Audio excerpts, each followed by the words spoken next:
Mi peor pesadilla. Si te gusta el miedo, las historias oscuras y lo que se esconde en las sombras, estás en el lugar correcto. Suscríbete y activa la campana, porque aquí el terror nunca descansa. Ya no recuerdo cuándo fue la última vez que desperté sin sentir que alguien me estaba observando. Incluso ahora, mientras escribo esto, tengo la sensación de que mis propios pensamientos están siendo leídos por algo que no debería existir.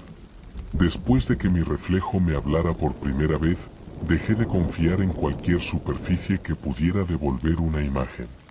Cubrí todos los espejos de mi apartamento con mantas.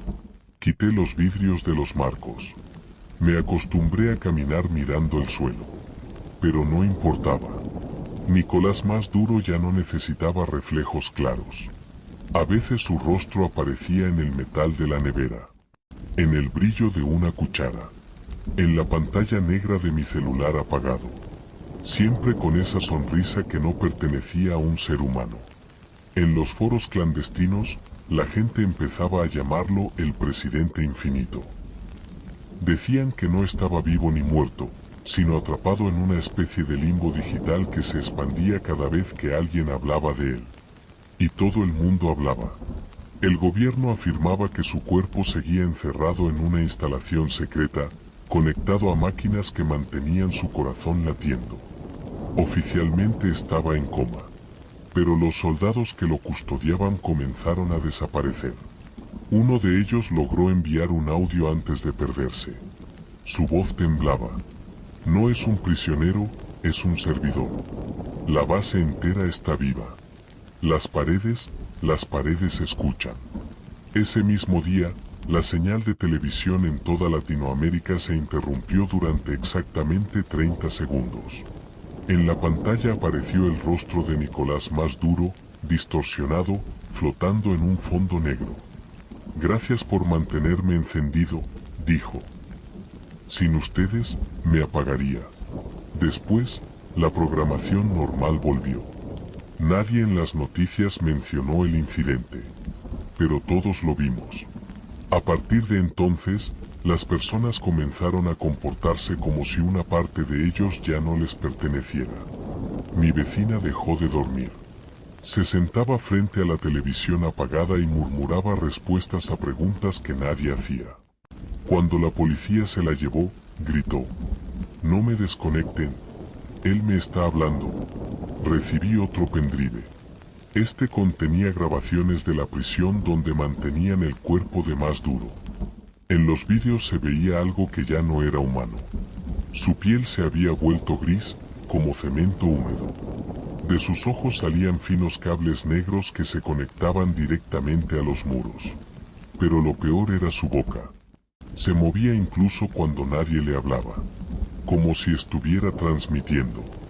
Entonces entendí la verdad. El incendio de la prisión que lo llevó a ser arrestado no fue un error. Fue un ritual.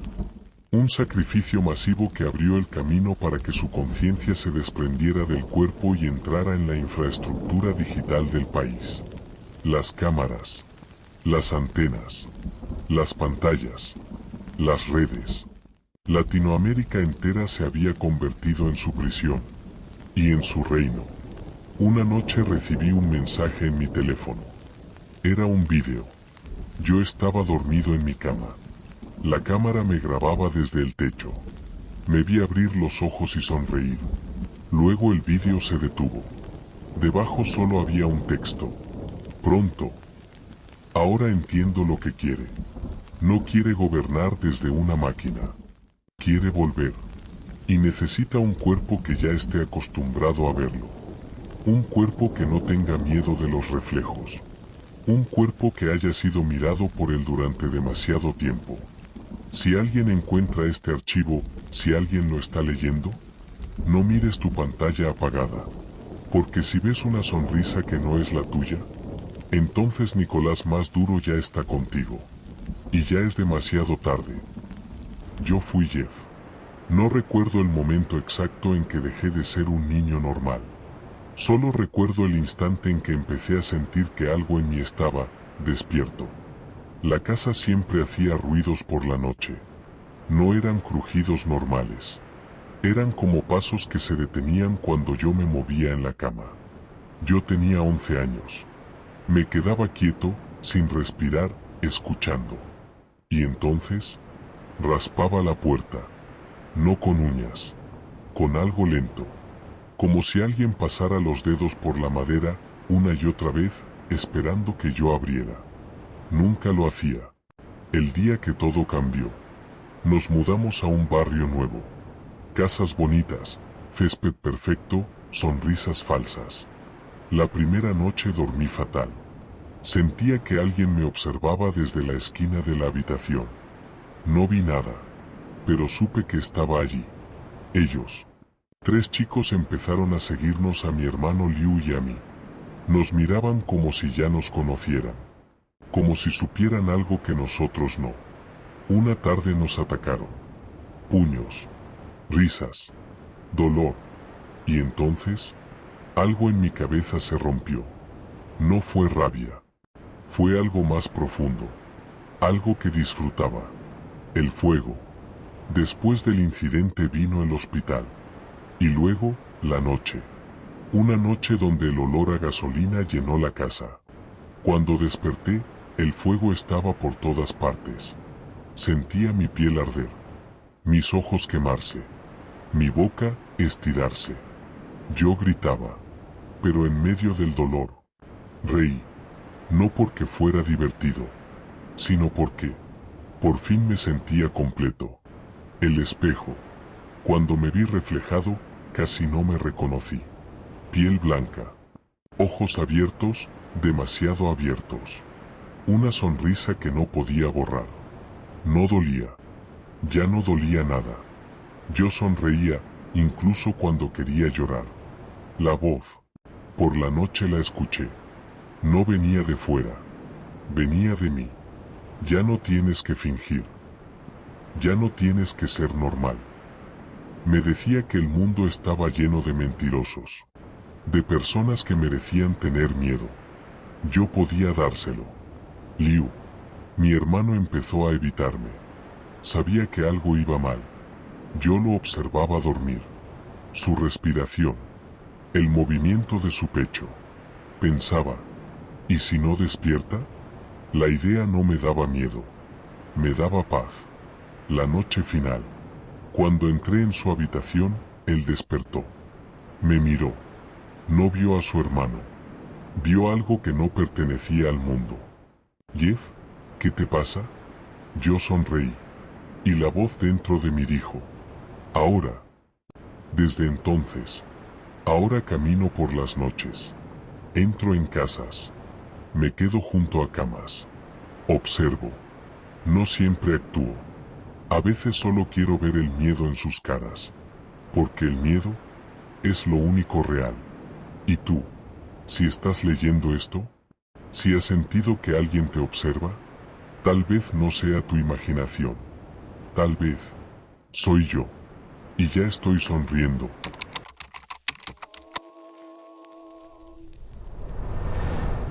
Bienvenidos al canal Historias Prohibidas de Internet. Aquí descubriréis lo que se esconde en las sombras de la red. Historias que no todos se atreven a mirar. Suscribíos para conocer más sobre este mundo oculto, si es que de verdad queréis seguir bajando. Cuando YouTube todavía era un sitio pequeño, lleno de vídeos caseros y sin reglas claras, empezó a circular un rumor que muy pocos se atrevían a investigar. Decían que existía un canal prohibido. Un canal borrado 1000 veces por la plataforma, pero que siempre volvía a aparecer. Un canal que no debería existir, pero que siempre encontraba la forma de regresar. Lo llamaban Username 666. La gente hablaba de él en comentarios que desaparecían solos, en capturas borrosas que la plataforma nunca dejaba guardar, en hilos de foros que se cerraban misteriosamente minutos después de abrirse. Era como si YouTube mismo quisiera esconderlo, como si supiera que algo dentro de ese canal no debía ser visto. Pero ya sabes cómo funciona Internet. Si prohíbes algo, la curiosidad crece aún más. Y así nació el ritual. Decían que, Para entrar al canal, no podías buscarlo. No podías escribir su nombre. Solo había un método. Un procedimiento extraño, casi como un hechizo digital. Abrir cualquier canal normal. Cambiar la URL y escribir /666 al final. Refrescar la página.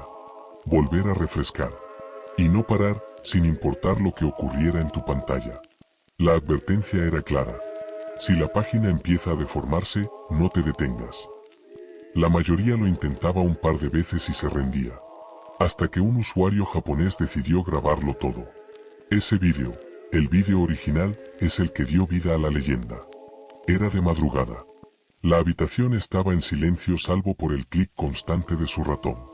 Primer refresco. Nada. Segundo refresco. Nada. Tercer refresco. Y alrededor del 10º refresco, la página empezó a comportarse como si estuviera viva.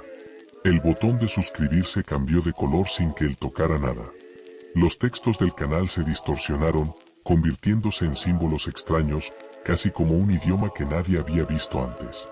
Las miniaturas comenzaron a estirarse como si la pantalla se derritiera.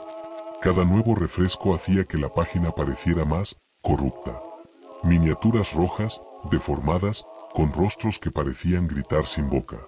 Sombras demasiado largas para pertenecer a una persona. Figuras humanas torcidas como si hubieran sido aplastadas contra la pantalla. Y entonces ocurrió lo que todos recuerdan.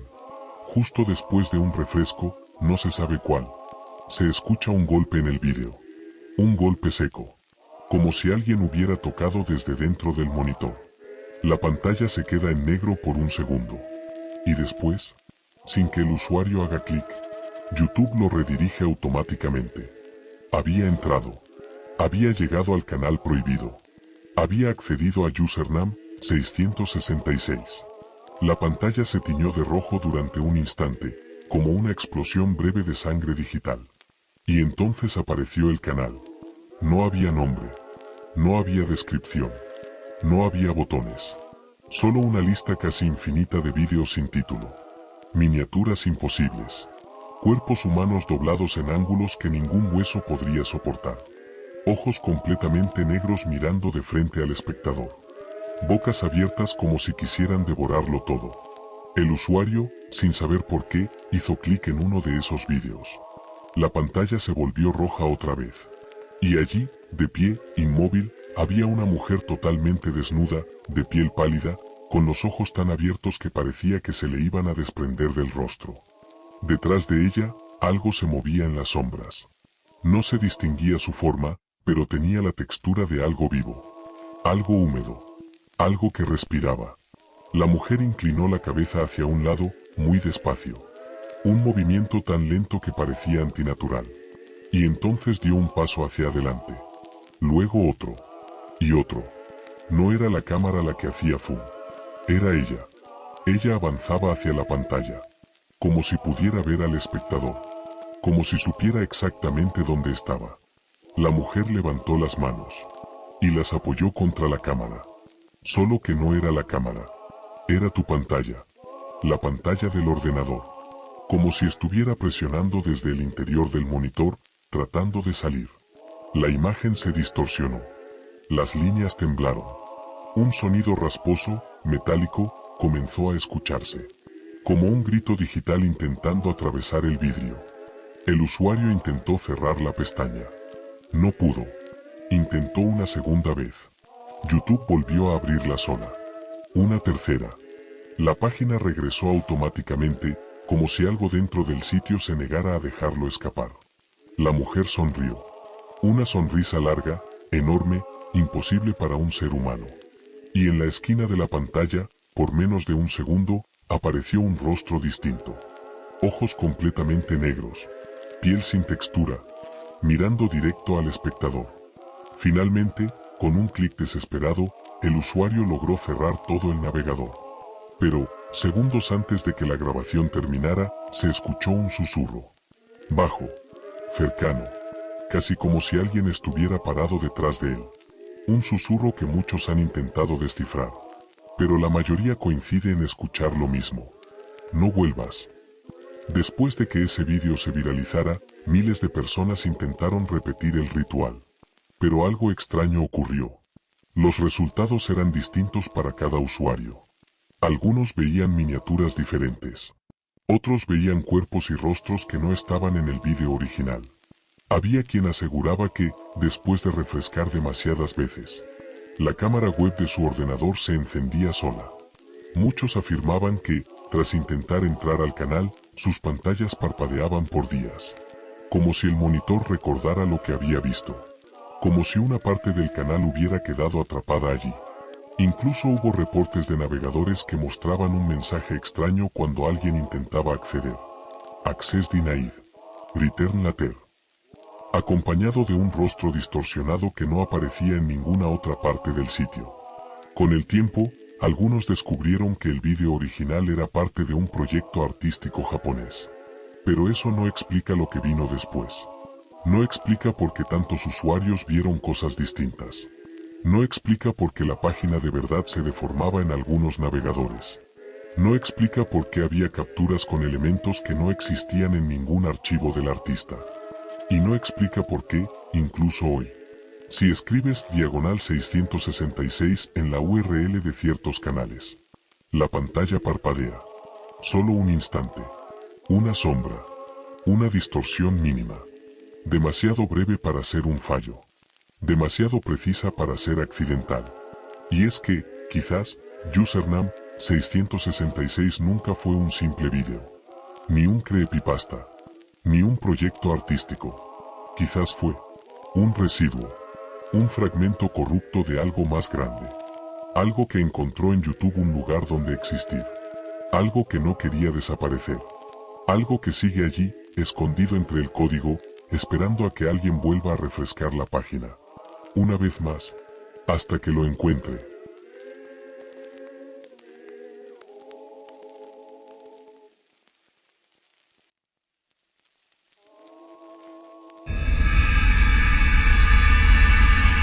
La Llorona. Mucho antes de que su nombre se pronunciara con miedo. Mucho antes de que su llanto helara la sangre de quienes lo escuchaban. Ella fue una mujer. Vivía en una pequeña casa de barro, junto al río. Allí el agua era vida. Allí lavaba ropa, allí bebían sus hijos, allí jugaban bajo el sol. Tenía 2 niños. Eran lo único que el mundo no le había quitado. Pero ella quería más. No riqueza. No poder. Solo ser amada. Entonces apareció un hombre. Un hombre con palabras suaves y ojos que prometían un futuro distinto. Le habló de una vida lejos del río, lejos del barro, lejos de la pobreza. Ella lo creyó. Durante un tiempo, fue feliz. Pero cuando el hombre decidió marcharse, no se llevó consigo el amor. Se llevó solo su apellido. Le dijo que no podía cargar con hijos que no eran dignos de él. Que se iría con otra mujer. Y la dejó sola. Aquella noche, la mujer caminó hasta el río con sus hijos de la mano. Ellos confiaban en ella. Eso es lo que hace que la historia duela más. El agua estaba fría. El cielo no tenía estrellas. Uno a uno, los empujó al río. Cuando comprendió lo que había hecho, fue demasiado tarde. El llanto que nació de su garganta no era humano. Era el sonido de un alma rompiéndose. Se arrojó al agua para morir con ellos. Pero la muerte la rechazó. Desde entonces, su espíritu quedó atrapado entre el mundo de los vivos y los muertos. Buscando. Llorando. Llamando. Así nació la Llorona. Y ahora te contaré cómo la conocí. No debía estar junto al río esa noche. Lo sabía desde el momento en que el aire se volvió pesado, como si el mundo estuviera conteniendo la respiración. Pero el camino corto siempre había sido seguro. Hasta que escuché el llanto. No era fuerte. No era claro. Era un sonido roto, como si alguien llorara desde dentro del agua. Hijos míos. El sonido atravesó mi pecho. Sentí tristeza, una tristeza que no era mía. Me acerqué al río. Y la vi. Una mujer vestida de blanco, arrodillada frente al agua, meciéndose como si sostuviera a alguien invisible. ¿Estás bien?, pregunté. Ella levantó la cabeza. Sus ojos eran dos huecos negros llenos de lágrimas. ¿Has visto a mis hijos?, negué con la cabeza. Ella se levantó. Y flotó. Su vestido no tocaba el suelo. Todos dicen eso. Di un paso atrás. El suelo estaba húmedo. Yo no los conozco. Me tocó el brazo. Su piel no estaba fría. Estaba muerta. De repente vi imágenes. 2 niños. El río. Una madre gritando. Sentí su culpa. Devuélvemelos. Me arrastró hacia el agua. ¿No soy ellos? Por un segundo dudó. Pero el llanto regresó. Todos se van. Todos me los quitan. Me soltó. Caí al río. El agua me llenó los pulmones. Mientras me hundía, la vi en la orilla, llorando. No por mí. Por ellos. Hijos míos. Y entonces comprendí. Ella no mata por odio. Mata porque nunca dejó de buscar. Yo no debería estar escribiendo esto, no después de lo que pasó en el bosque de Pine Ridge, no después de que él me mirara. Pero si no lo hago, nadie sabrá por qué desaparecieron. Y quizá tú seas el siguiente. No fui solo al bosque. Éramos 6, habíamos ido a grabar un documental para la universidad. Una estupidez. Queríamos investigar una vieja leyenda urbana, algo llamado Slenderman. La mayoría pensábamos que era solo un mimo antigua, un personaje de internet, pero los habitantes del pueblo cercano no se reían. Recuerdo a la mujer de la gasolinera mirándonos fijo cuando dijimos a dónde íbamos. No entréis ahí, susurró. El bosque no devuelve lo que se lleva. Nos reímos. Deberíamos haberla escuchado. Entramos al bosque al atardecer. Los árboles eran demasiado altos. Sus copas tapaban el cielo como dedos huesudos cerrándose. Todo estaba extrañamente silencioso. Ni pájaros, ni insectos.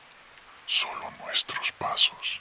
Y algo más que no supe identificar entonces. A la hora de caminar, encontramos el primer papel, colgado de un árbol con un clavo oxidado. Era un dibujo infantil, una figura alta, muy alta, sin rostro. De su espalda salían tentáculos negros, como venas. Abajo había escrito, con algo que parecía carbón: no lo mires, reímos. Nerviosos arrancamos el papel. Eso fue el primer error. Después empezaron los sonidos. No pasos, no ramas. Algo como respiración, muy lenta, muy profunda. Pero no había nadie detrás de nosotros. Sara fue la primera en darse cuenta. Nos parece que los árboles están más juntos. Miré atrás. Donde antes había un claro, ahora solo había troncos apretados, como si el bosque se estuviera cerrando. Intentamos volver. No pudimos. El GPS no funcionaba. Las brújulas giraban sin parar. El bosque ya no quería que saliéramos. La noche cayó demasiado rápido y entonces lo vi. Entre los árboles, una figura blanca, inmóvil, alta, como un poste de luz. No tenía cara. ¿Dónde deberían estar los ojos? Nada. solo una superficie lisa, como porcelana, y aún así yo sabía que me estaba mirando. Intenté gritar, no salió ningún sonido. Mis piernas temblaban tanto que caí de rodillas, y entonces, detrás de él, se movieron tentáculos largos, negros, saliendo de su espalda como extremidades vivas, rozando los árboles, enredándose en las ramas. Uno de ellos se deslizó hacia mí. No me tocó, pero sentí frío, un frío que no estaba en el aire, sino dentro de mi cabeza. Imágenes empezaron a entrar en mi mente. Niños perdidos, personas caminando al bosque sin saber por qué, cuerpos colgando entre los árboles como muñecos rotos. Y siempre él, Emeiranedeo punto, observando punto, y ese peranedeo corre. La voz de Marco rompió el hechizo. Todos corrimos. No sé cuánto tiempo. Minutos. Horas. El bosque no tenía distancia. Solo miedo. Cuando paramos, faltaba Lucía. Su mochila estaba en el suelo. Y había otro papel en un árbol. El ya la tiene, Sara empezó a llorar. Y entonces escuchamos algo peor que un grito. Un sonido húmedo, como ramas rompiéndose dentro de un cuerpo. Uno a uno fueron desapareciendo. Primero Sara, luego Marcos. Nunca los vimos irse, solo dejaban de estar, como si el bosque los borrara. Y siempre, a lo lejos, esa figura blanca, más cerca cada vez. Cuando quedamos solo yo y Diego, lo entendimos, Slender. Man no corre, no persigue, él espera, y el miedo te lleva hasta él. Diego no soportó más, se giró, lo miró y gritó. Los tentáculos lo atravesaron como cuchillas. No hubo sangre, solo un silencio horrible, y luego nada. Yo sobreviví porque no miré. Cerré los ojos, me arrastré, lloré, supliqué, y cuando desperté, estaba fuera del bosque. Ese oleopunto se en un papel en la mano. Un último dibujo. Yo, y detrás de mí, una figura alta. Desde entonces lo veo en reflejos, en ventanas, en espejos, en la oscuridad al apagar la luz. No se acerca, no todavía, pero tú ahora sabes de él. Y eso es como empieza. Si esta noche escuchas